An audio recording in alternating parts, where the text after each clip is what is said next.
The Galactic Federation had existed for 12,000 years. In that time, they had welcomed more than 12,000 different species into their great alliance.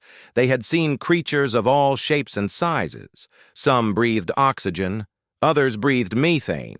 Some had 2 legs, others had 20. But in all those thousands of years, across all those thousands of species, Ambassador Kethral had never met anyone quite like the humans. Kethral belonged to the Vorthani, a species of tall beings with gray skin and 4 eyes. He had served as a welcoming ambassador for over 40 years. He had personally greeted 63 new species and guided them through the process of joining the Federation. He knew the rules. He knew the traditions. He knew exactly what to expect until the humans arrived. Their ship came out of hyperspace near Federation Station Prime on a quiet morning. It was a small vessel, painted white with blue markings. The word Endurance was written on its side in a language the Federation computers quickly learned to translate. Compared to the massive stations and warships that filled Federation space, the human vessel looked tiny, almost fragile. Kethral watched from the observation deck as the ship requested permission to dock. His assistant, a young Vorthani named Taylor, stood beside him with a data tablet in her hands. Only one ship, Taylor noted, and it appears to be unarmed. Perhaps they are a peaceful species, Kethral replied. That would be a welcome change. The docking process took only a few minutes. Kethral straightened his ceremonial robes and walked to the arrival chamber. A small crowd of Federation officials had gathered to witness the historic moment.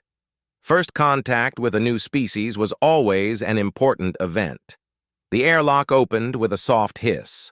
5 figures stepped through. They were smaller than Kethral had expected. Most stood about 6 feet tall, with soft skin in various shades of brown and pink. They had only 2 eyes each, placed close together on the front of their faces. Their bodies were covered in fabric of different colors. They moved with a strange confidence, looking around the chamber with obvious curiosity. The leader of the group was a woman. She had brown hair pulled back from her face and calm gray eyes. She wore a dark blue uniform with a simple badge on her chest. When she saw Kethral approaching, she smiled. It was a strange expression. Her lips curved upward, and her eyes seemed to grow warmer. Kethral's translator identified it as a sign of friendliness. "I am Catherine Blake," the woman said. Her voice was steady and clear. "I represent Earth and her people. We come seeking peaceful relations with the Galactic Federation." Kethral performed the traditional greeting, touching his 4 hands together in front of his chest. "I am Ambassador Kethral of the Vorthani Collective. On behalf of the Federation, I welcome you. Please come with me. There is much to discuss." He led the human delegation through the winding corridors of the station. Catherine walked beside him, asking polite questions about the architecture and the various species they passed. The man beside her, a quiet individual named Daniel Price, said nothing at all. He simply watched everything with sharp, attentive eyes. They arrived at a large conference room with windows that looked out into space. Kethral gestured for everyone to sit. "The process of joining the Federation is simple," he began. "We ask all new species to share certain information. This allows us to assign fair representation in the Council and to understand your needs and capabilities." Catherine nodded. "That sounds reasonable. What information do you require?" Kethral consulted his data tablet. "First, we need a map of your territory, the location of your homeworld, and any colonies you have established." "Of course," Catherine said. "We can provide that." "Second, we need an inventory of your resources. Natural materials, technology, anything you might wish to trade." also acceptable. Third, Kethral continued, we need population records. How many of your kind exist? How fast does your population grow? This helps us understand your representation needs. Catherine's smile flickered, just for a moment, so briefly that Kethral almost missed it. She turned to look at Daniel. Something passed between them, a silent communication that Kethral could not understand. Daniel gave a tiny shake of his head. Catherine turned back to Kethral.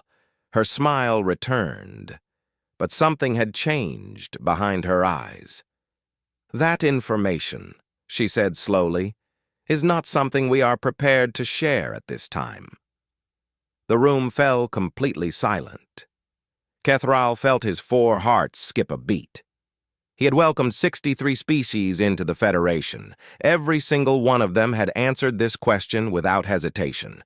Population numbers were basic information. Harmless. There was no logical reason to hide them. I am sorry, he said carefully. Perhaps I was not clear. We simply need to know how many humans exist. A rough estimate would be acceptable. Catherine shook her head gently. I understood you perfectly, Ambassador, and I must respectfully decline to answer. Taylor dropped her data tablet. The sound echoed in the silent room. This is highly unusual, Kethral said. His voice remained calm, but his mind was racing. In 12,000 years, no species has ever refused to share this information. It is standard procedure. I understand, Catherine replied, and I apologize for any confusion this may cause. But humanity has decided that certain information will remain private. Our population numbers fall into that category. May I ask why? Catherine's eyes met his. For a moment, Kethral saw something deep within them, something old and hard and very, very patient. Because some questions, she said softly, are better left unanswered. The meeting continued, but Kethral barely heard the rest. His mind kept returning to that moment, to the look in Catherine's eyes, to the quiet confidence in her voice. That night, he sent a report to the High Council. He described the humans in careful detail, their small delegation, their single unarmed ship, their polite words and friendly smiles, and their absolute refusal to reveal how many of them existed. The report traveled up through the levels of Federation bureaucracy. Officials read it and frowned. Analysts studied it and argued. Within a week, the question had reached the highest levels of government. Why would a species hide their population numbers? If they were few, they would want protection. The Federation offered safety in numbers. If they were many, they would want representation. The Federation offered political power.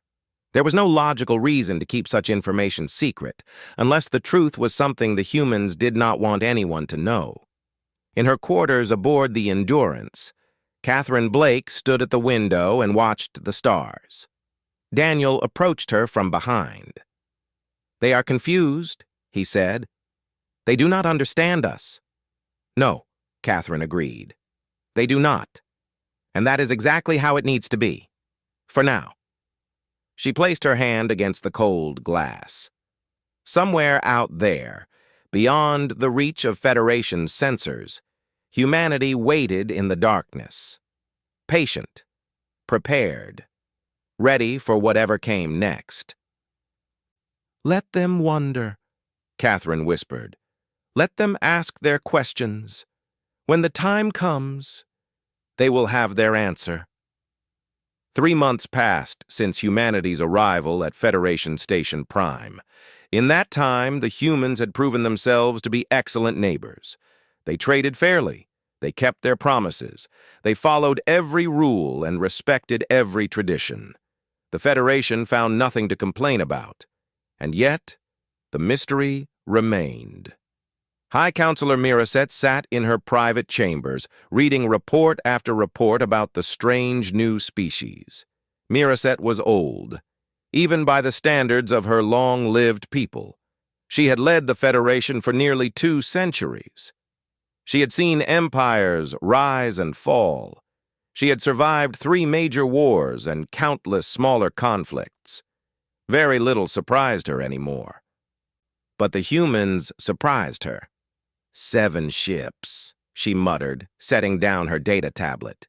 In 3 months, we have only detected 7 human vessels in Federation space, all of them civilian. Not a single weapon among them.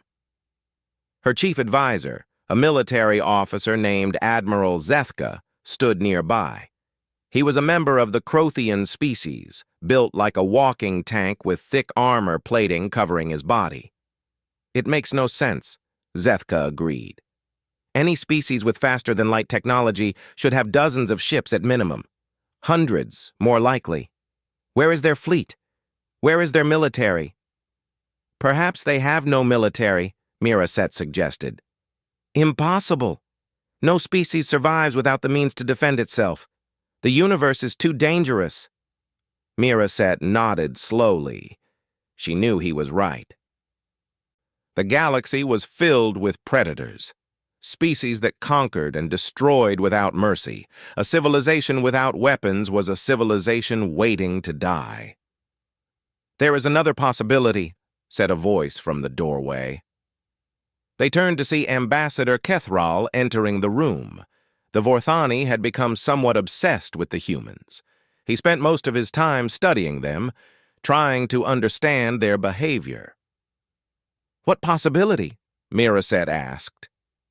They are testing us, Kethral said, showing us only what they want us to see, waiting to see how we respond to their silence.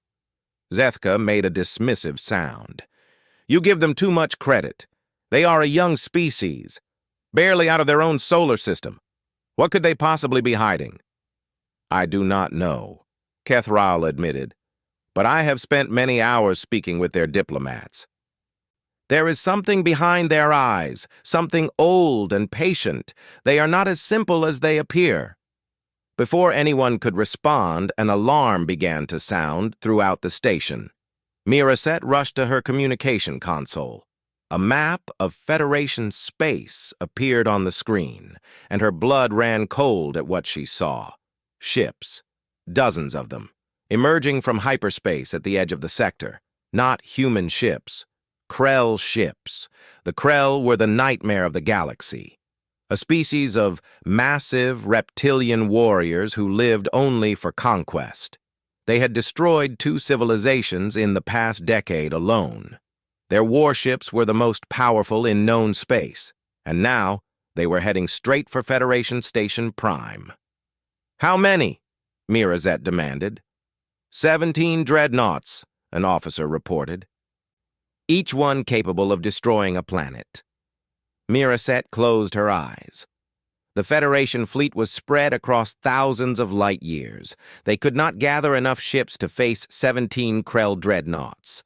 Not in time. What do they want? She asked. We are receiving a transmission, the officer said.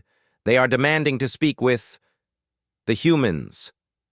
Far across the galaxy, on the planet called Earth, Catherine Blake stood before the United Planetary Council. The chamber was vast, filled with representatives from every nation on the planet. Above them, massive screens displayed the situation in Federation space. The Krell have made their move, Catherine reported. 17 warships. They are demanding our surrender. A murmur ran through the crowd. Fear, anger, determination. Admiral Gregory Cole sat in the front row. He was a large man with gray hair and a face carved from stone. He had commanded Earth's defense forces for 20 years. In all that time, he had never lost a battle. What do the Federation say? He asked. They are afraid, Catherine replied. Some members are already calling for our expulsion. They would rather sacrifice us than risk war with the Krell.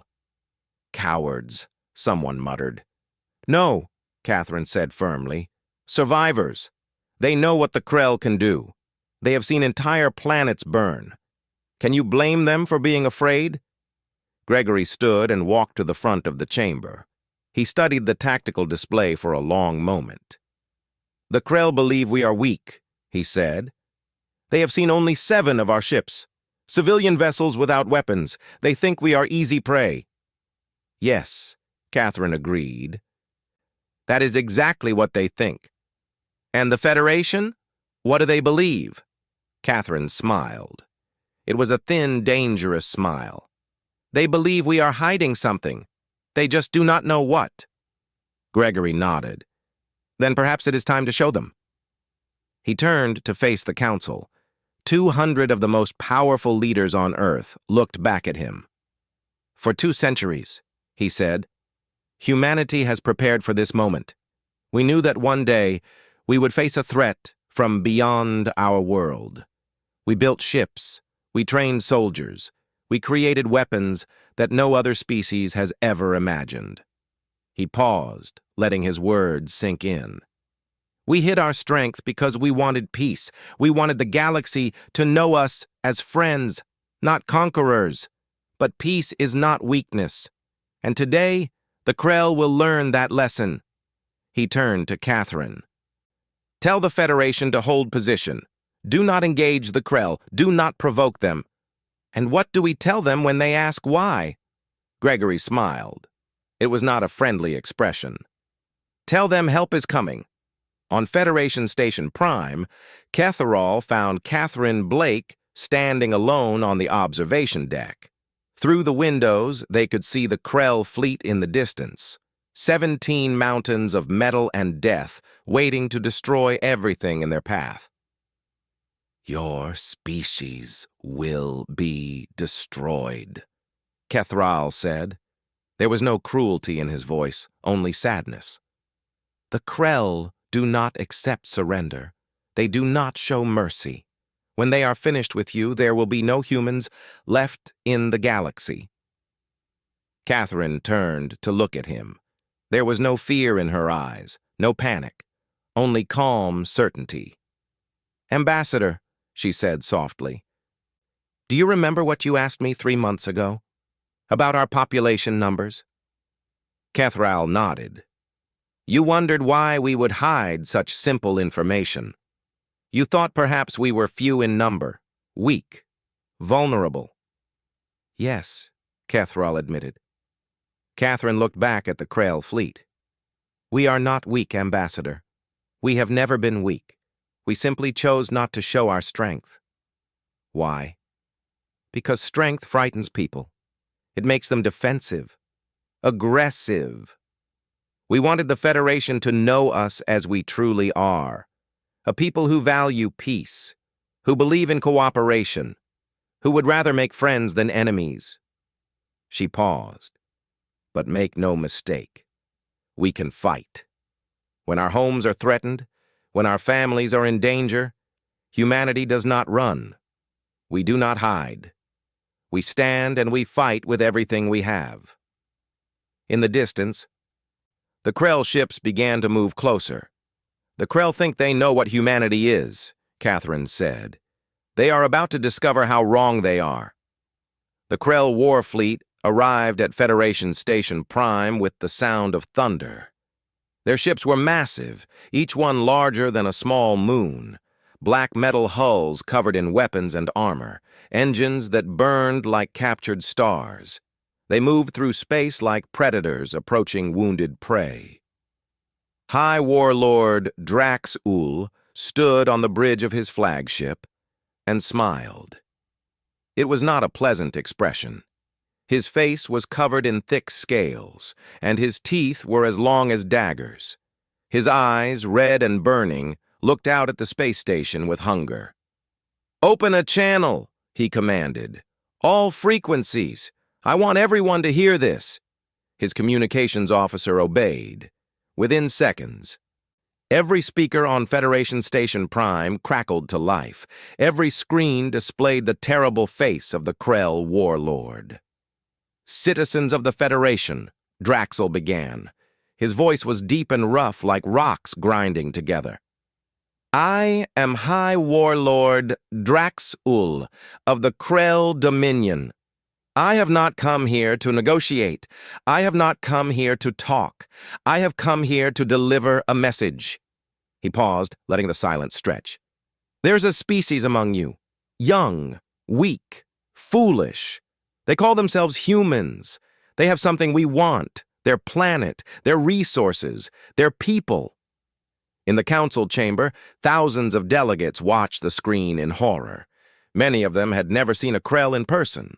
The images from destroyed worlds were enough to give them nightmares for years. The humans will surrender their territory to the Krell Dominion. They will hand over their ships, their technology, and their population. They will become our property, our slaves, our food, if we choose. Draxel's smile grew wider. You have one standard rotation to comply. 24 of your hours. If the humans do not surrender, we will destroy them. Every last one. And then we will turn our attention to those who sheltered them. The transmission ended. Silence fell over the chamber. High Counselor Mira Set stood at the front, her face pale. She had led the Federation for 2 centuries. She had faced many crises, but never anything like this. What do we do? Someone asked. The voice was shaking with fear. Before Mira Set could answer, another voice rose from the crowd. Expel them! Give the humans to the Krell! Why should we die for a species we barely know? Murmurs of agreement spread through the chamber. Fear was contagious, and it was spreading fast. We cannot simply hand over a member species to be slaughtered, Kethral protested. That goes against everything the Federation stands for. The Federation stands for survival, another delegate snapped. The humans brought this upon themselves. They refused to share information. They kept secrets. Now, those secrets will get us all killed. The argument grew louder. Accusations flew back and forth. The Great Alliance that had lasted 12,000 years began to crack under the weight of fear. Then a new voice cut through the noise. May I speak? Everyone turned. Catherine Blake stood at the entrance to the chamber. She was alone, without guards or advisors. She walked to the center of the room with calm, measured steps. Her eyes moved across the crowd, meeting the gaze of each delegate in turn. I understand your fear, she said. Her voice was quiet, but somehow it carried to every corner of the room. The Krell are monsters. They have destroyed civilizations far older and more powerful than my own. You have every right to be afraid. She paused. And I understand your anger. Humanity came to the Federation seeking friendship. We asked for trust without offering the same in return. We kept secrets when you gave us nothing but honesty. That was wrong of us. Mira Set leaned forward. Then tell us what you're hiding. Perhaps together we can find a solution. Catherine smiled sadly. High Counselor, the solution is not something you need to find. The solution has already arrived. She reached into her pocket and pulled out a small device. It looked like nothing special, just a simple communication unit. Admiral Cole, she said into the device, you may proceed. For a moment, nothing happened. The delegates looked at each other in confusion. Then the sensors began to scream. Alarms blared throughout the station. Officers rushed to their consoles, their faces going white as they stared at their screens. What is happening? Mira Set demanded. Admiral Zethka's voice was barely a whisper. Ships are emerging from hyperspace. Krell reinforcements? No. Zethka looked up from his screen. His armored face was filled with shock. Human ships. On the main view screen, the image changed. Space that had been empty moments before was now filled with lights. Thousands of them. Tens of thousands. Each light was a ship. Human warships, emerging from the darkness like a rising tide. The delegates watched in stunned silence as the fleet continued to grow. Battleships the size of small cities. Carriers surrounded by swarms of fighters. Cruisers with weapons that glowed with barely contained energy. "How many?" someone whispered. No one answered. The sensors were still counting. The numbers kept climbing higher. 20,000. 30,000. 40,000. Catherine Blake stood in the center of the chamber, watching the screen with quiet satisfaction. "The Krell asked how many humans exist," she said. "They assumed we were weak because we sent only a small delegation. They assumed we were defenseless because our civilian ships carried no weapons. 50,000. 60,000. Still more arriving." "We let them believe that," Catherine continued. "We let the entire galaxy believe that. Because we did not come here to conquer. We did not come here to threaten. We came here to make friends, to find our place among the stars, to prove that humanity has grown beyond its violent past." 70,000. 80,000. But make no mistake. When our homes are threatened, when innocent lives are at stake, humanity does not run. We do not hide. We stand and fight. The final count appeared on the screen. The number was so large that many delegates could not comprehend it. 112,000 warships, the largest military force ever assembled in the history of the galaxy. On his flagship, High Warlord Draxel stared at his tactical display. His red eyes were wide with disbelief. His claws dug into the arms of his command chair. "Impossible," he breathed. "This is impossible." His sensor officer's voice trembled. "Warlord, we are receiving a transmission from the human fleet." "Put it through." The screen flickered. A human face appeared. It was an older man with gray hair and hard eyes.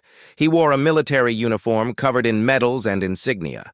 Behind him, the bridge of a massive warship hummed with activity. "High Warlord Draxel," the man said. His voice was cold and steady. "I am Admiral Gregory Cole of the United Earth Defense Force. You gave humanity an ultimatum. Surrender or die." Gregory leaned forward. "Allow me to offer you a different choice. Leave this space immediately and never return. Take your ships, take your soldiers. Run back to your homeworld and thank whatever gods you worship that we are feeling merciful today." Draxel's scales flushed dark with rage. "You dare threaten me? I am the High Warlord of the Krell Dominion. I have conquered 100 worlds. I have killed billions." "Congratulations," Gregory replied. "But today you face something new. Today you face humanity. And we do not lose." The transmission ended. Draxel sat in silence, staring at the screen. Around him, his officers waited for orders. In the distance, the human fleet continued to gather, surrounding his 17 dreadnoughts, like wolves surrounding a wounded animal. For the first time in his long, bloody life, High Warlord Draxel felt something he had never experienced before. Fear. The bridge of the Krell flagship had never been so quiet. High Warlord Draxel sat in his command chair, staring at the tactical display. The screen showed his fleet surrounded by a sea of human warships, 17 dreadnoughts against over 100,000 enemies. The numbers were beyond hopeless. "Warlord," his second-in-command said carefully, "what are your orders?" Draxel did not answer immediately. His mind was racing, trying to find some way out of this disaster. The Krell had never retreated, never surrendered. It was against their very nature to show weakness. But this was not weakness. This was survival. "Signal the fleet," Draxel said slowly. Each word felt like glass in his throat. "We are withdrawing." His officers stared at him in shock. "Warlord," one of them protested, "if we retreat, we will be dishonored. The other clans will see us as cowards." Draxel turned his burning red eyes on the officer. "If we do not retreat, we will be dead. There is no honor in extinction." He stood from his chair and walked to the main viewport. The human fleet stretched across space as far as his eyes could see, ships of every size and shape, all pointing their weapons at his forces. "I have fought 1,000 battles," Draxel said quietly. "I have conquered worlds that others said were impossible to take. I have killed enemies that others said were too strong to defeat. But I am not a fool. I know when I am beaten." He turned back to face his crew. "Today we retreat. We go home. We rebuild. And we remember this lesson. The humans are not prey. They are predators. Perhaps the most dangerous predators this galaxy has ever seen." Slowly, the Krell fleet began to turn. Their massive engines fired, pushing them away from Federation Station Prime, away from the human armada that had appeared from nowhere. On the Federation Station, the council chamber erupted in chaos. Delegates, who had been ready to sacrifice humanity moments ago, now rushed to congratulate them. Species that had shown nothing but fear were suddenly eager to be counted as friends. Miraset watched the celebration with mixed feelings. She was relieved that war had been avoided, but she was also deeply troubled by what she had seen. She found Kethral standing apart from the crowd, his 4 eyes fixed on the view screen. "What are you thinking?" she asked. "I am thinking that everything we believed about the humans was wrong," Kethral replied. "We thought they were a young species, just beginning their journey among the stars. We thought they were naive, idealistic, perhaps even foolish. And now?" Kethral shook his head slowly. "Now I realize that they are perhaps the oldest souls in the galaxy. Old in experience, if not in years. They have seen things, done things, survived things that we cannot imagine." He pointed at the screen, where the human fleet still held position. "A species does not build 100,000 warships by accident. They do not hide such power without reason. The humans knew exactly what they were doing from the moment they arrived. Every word, every action, every carefully chosen silence. It was all part of a plan." Miraset nodded. "The question is, what kind of plan? What do they really want? I believe I can answer that." They turned to see Catherine Blake approaching. She looked tired but satisfied.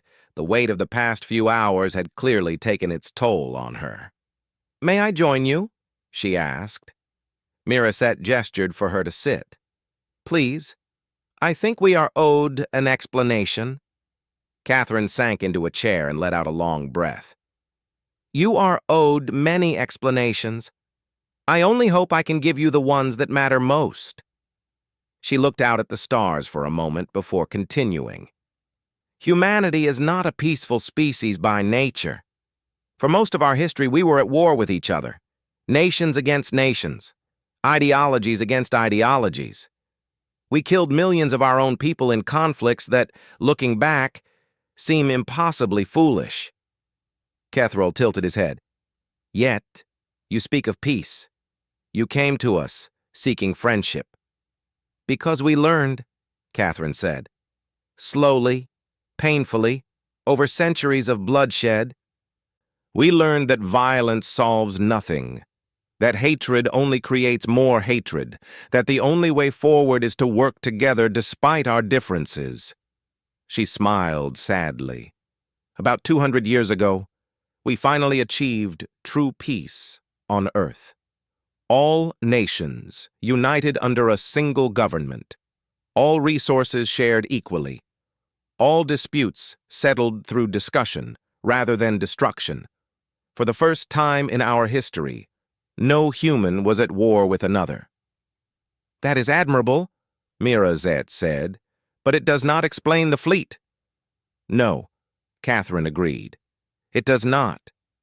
You see, even as we celebrated our new peace, our leaders knew that the universe would not be so kind. They looked up at the stars and wondered what was waiting out there. Would we find friends, or would we find enemies? Her eyes grew distant. They decided to prepare for both. While our scientists developed technology for exploration and trade, our military built ships for war, not because we wanted to fight, but because we knew that someday we might have no choice. She looked at Mirazet. When we discovered the Federation, we saw an opportunity, a chance to prove that we had truly changed. We came to you as friends because we wanted to be friends. We hid our military because we did not want you to fear us. We wanted to earn your trust through our actions, not demand it through threats. But the Krell changed everything, Kethral said. Yes, the Krell forced our hand. They gave us no choice but to reveal what we are capable of. Catherine shook her head. I wish it had not happened this way. I wish we could have shown you our true selves more gradually. But some lessons cannot be taught gently. Mirazet studied the human woman for a long moment. What lesson do you mean? Catherine met her gaze directly.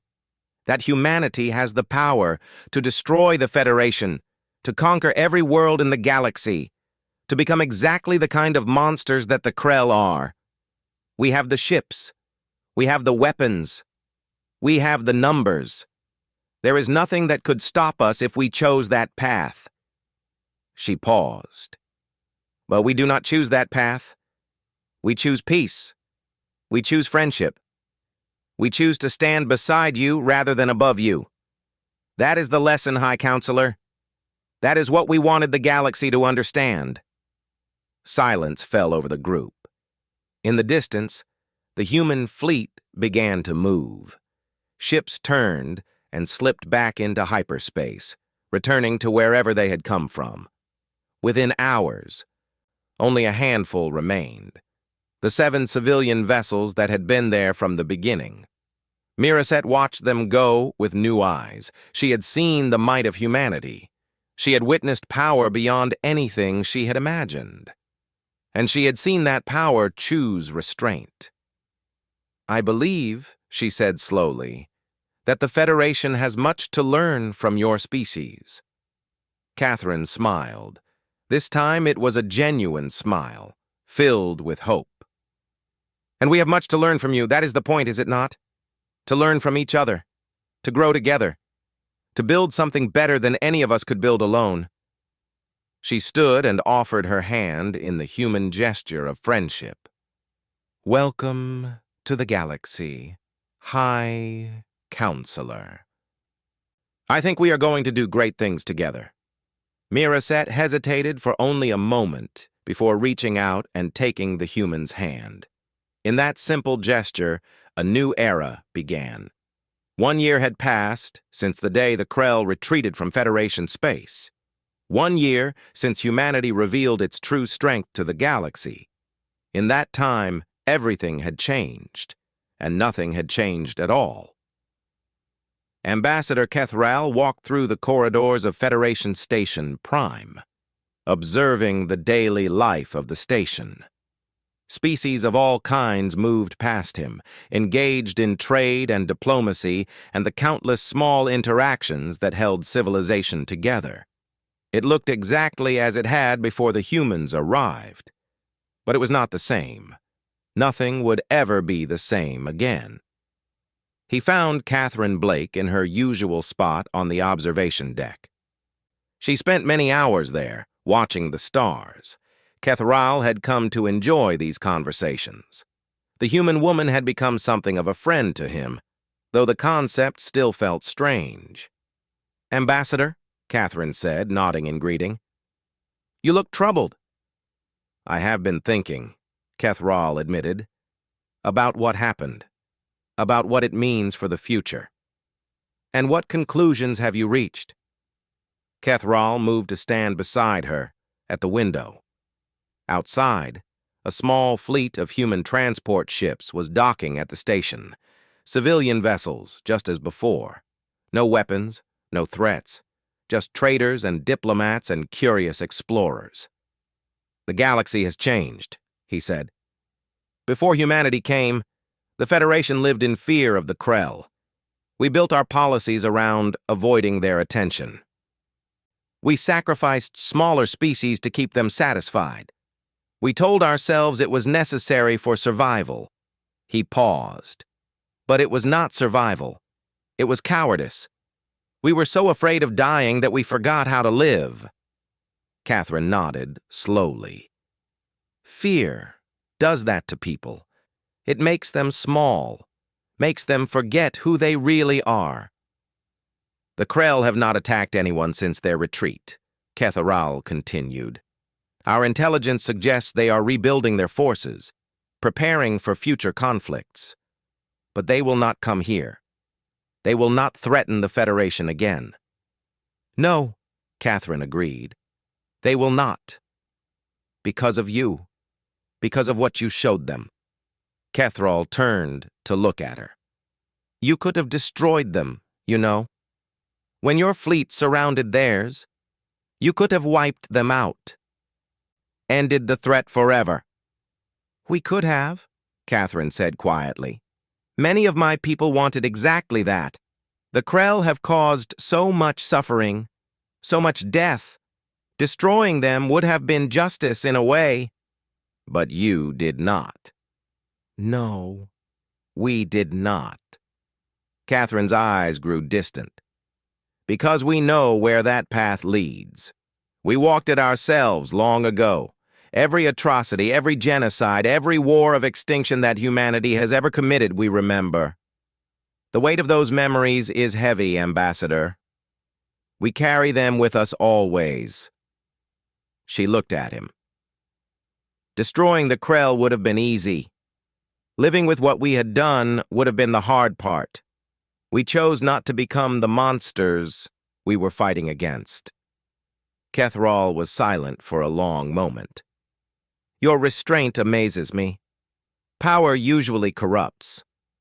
Those who have it inevitably abuse it. Usually, yes, but humanity has had a long time to learn the truth about power. Real strength is not about what you can destroy. It is about what you choose to protect." In the Federation Council chamber, High Counselor Miraset addressed the assembled delegates. It was a historic session, the most important in centuries. Representatives from every member species had gathered to witness what was about to happen. "1 year ago," Miraset began, "humanity came to us as strangers. They asked for nothing but the chance to prove themselves, to earn our trust, to show us who they really are." She looked across the chamber at the human delegation. Catherine Blake stood at the front, surrounded by her colleagues. "In that time, they have done exactly what they promised. They have traded fairly. They have honored every agreement. They have offered help to those in need and asked for nothing in return. They have shown us a new way of thinking about the galaxy and our place in it." The old counselor's voice grew stronger. "And when danger came, when the Krell threatened to destroy everything we had built, humanity stood beside us. They revealed their true strength, not to conquer, but to protect. They proved that power and wisdom can exist together." She stepped forward. "It is my honor, on behalf of the Galactic Federation, to offer humanity full membership, not as a junior partner, not as a probationary member, but as a full and equal part of our alliance with all the rights and responsibilities that implies." The chamber erupted in applause. Species that had feared humanity now celebrated them. Delegates who had called for their expulsion now cheered their welcome. Catherine Blake walked to the center of the chamber and accepted the official documents of membership. Her face was calm, but her eyes shone with emotion. "On behalf of Earth and her people," she said. "I accept this honor with humility and gratitude. We came to the stars hoping to find something we had lost, a sense of purpose, a reason to believe that our violent past did not have to define our future." She looked around the room. "You have given us that gift. By accepting us, by trusting us, by believing that we could be more than what we were, you have helped us become who we were always meant to be. Partners, protectors, friends." She smiled. "The road ahead will not be easy. There will be challenges we cannot imagine. There will be times when we disagree, when our differences seem impossible to bridge. But as long as we face those challenges together, I believe there is nothing we cannot overcome." After the ceremony, Kethrall found himself walking with Admiral Gregory Cole. The human military leader had come to the station for the membership celebration. It was his first visit since the confrontation with the Krell. "Your fleet," Kethrall said. "Where did it go?" Gregory smiled slightly. "Back to where it came from. The spaces between stars. The shadows at the edge of known space. We keep our main forces hidden, even now." "Why?" "The Krell have retreated. There is no immediate threat." "Because threats do not announce themselves," Gregory replied. "The universe is vast and full of danger. Someday, something will come that makes the Krell look like children. When that day comes, humanity will be ready." He stopped and looked at Kethrall. "But until that day, we choose to live in peace. We choose to build rather than destroy.